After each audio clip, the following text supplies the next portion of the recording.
Hello, welcome to Pop Along RC. I am Carlos Maximus and today we are taking a look at the Rlaarlo Gladiator.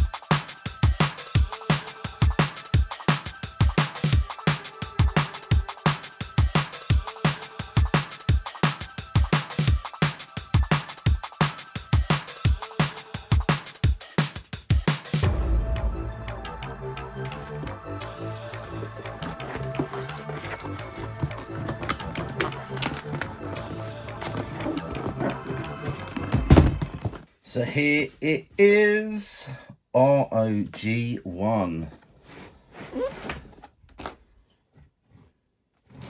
Nice looking car, 14 plus. Speed wise, we're looking at 70 to 100 kilometers per hour. I do like Rlaarlo cars. So this is the fourth Rlaarlo car we've had here on Pop Along RC. And I've always been impressed with the quality of the builds. So let's get inside the box and take a look at what we get. So opening it up, we have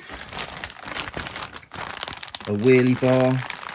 We'll say if it's capable of 100 kilometers an hour, I imagine it's going to have some serious torque as well, so therefore wheelies are going to be quite easy. We've got a USB for charging, and you can tell by how wide this is that it's actually for a 3S battery, so I hope this car comes with a 3S battery. Looking at it, is a 1/14 scale RC car.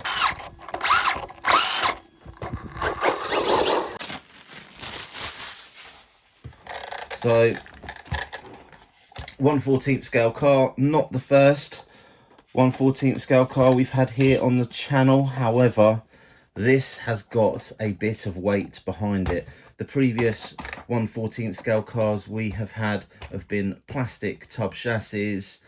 So if we actually look at the details that we've got on here, we've got hard plastic bumpers. I really like this. I'm not a massive fan of body clips, because I'm always losing them, but these little rubber attachments mean you're not going to lose these clips anytime soon.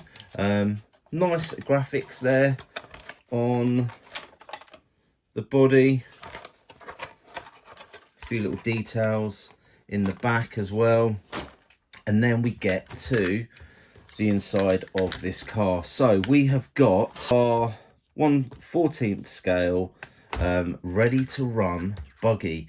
As you can see here, it comes with a battery. So if I take, it's a nice little velcro strap to hold the battery in place as well, like so.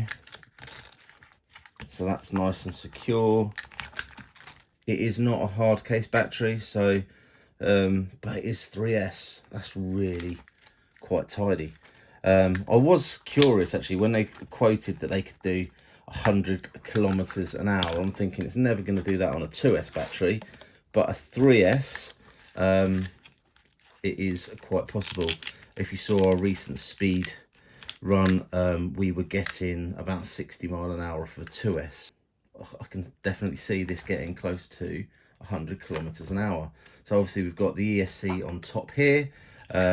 We've got a water sealed unit there which has got the receiver in, so this car is going to be deemed as water resistant. We've got some really solid, nice components, fully adjustable, so we can adjust the toe with these ones here. We can adjust the camber of the front wheels with these ones here. We've got fully adjustable shocks They actually feel quite nicely made as well. Sometimes you get cars and they're not put together quite well enough in the factory and they feel a little bit soft, but these shocks feel good.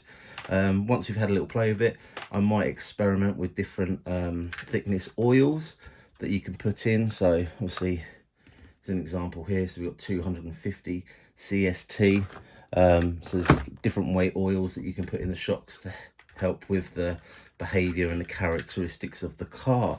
What I've also spotted as well, we have got some anti-roll bars, which that's front and rear as standard, which is really nice. Nice little servo down there. These tyres have got loads of grip, super soft rubber. Happy with that. A 2845 3600 kV motor. Do you know what, that is a really nice looking build. We have got metal shock towers, metal oil filled adjustable shocks, and all of this is on a stunning chassis. So I'm going to take that off. Actually, I'll leave it on there for now. On a stunning chassis, really nice graphic on there as well, and you can see there it says Gladiator. Tear up the dirt. Now, as for the radio, it is quite a nice sized radio. This fits in the hand nicely. It is plastic. It has got this carbon fiber effect sort of etched into the plastic there. Nice feel. And if we open up the back here, you've got a couple of settings that you can tweak. So we have got our trim for steering, but more importantly, this bit here, throttle. I'm guessing it's endpoint adjust. Obviously, we've got 100% there. If this car is capable of 100 kilometers an hour, you're not going to be able to run that everywhere. So using this little dial here, you can turn down the speed to make it a little bit more drivable. Maybe if you want to let your kid have a go, you can turn it down to 25 so they don't just drive it into a brick wall. But yeah, nice little radio, really helpful feature that. That actually makes this car even more desirable because I feel confident running a car at 100 kilometers an hour, but I wouldn't feel confident letting my son run one that fast. So therefore, being able to dial it back if you're not in a big wide open space is a very handy feature. Now we have actually got, what is that, an A2 sheet that folds up into a little booklet, which has got the exploded drawings of all the parts and the bits that you can order. And in the box there is also some additional stickers. So I did mention it has a nice shell, and when I first saw it I was thinking it's missing some windows, but they're actually here. So I'm going to put the rest of these stickers onto this car and just finish it off. Enough waffling about this. Let's get this car charged up and get it out on the road. So the USB adapter for the charger is plugged into the wall there and charging. Now, if you are charging a LiPo battery, we always recommend that you pop it into a LiPo safe bag because unfortunately there is a risk that LiPos can ignite. So lithium polymer batteries, if overcharged or charged incorrectly, can be risky. Therefore, we encourage people to use a LiPo safe bag.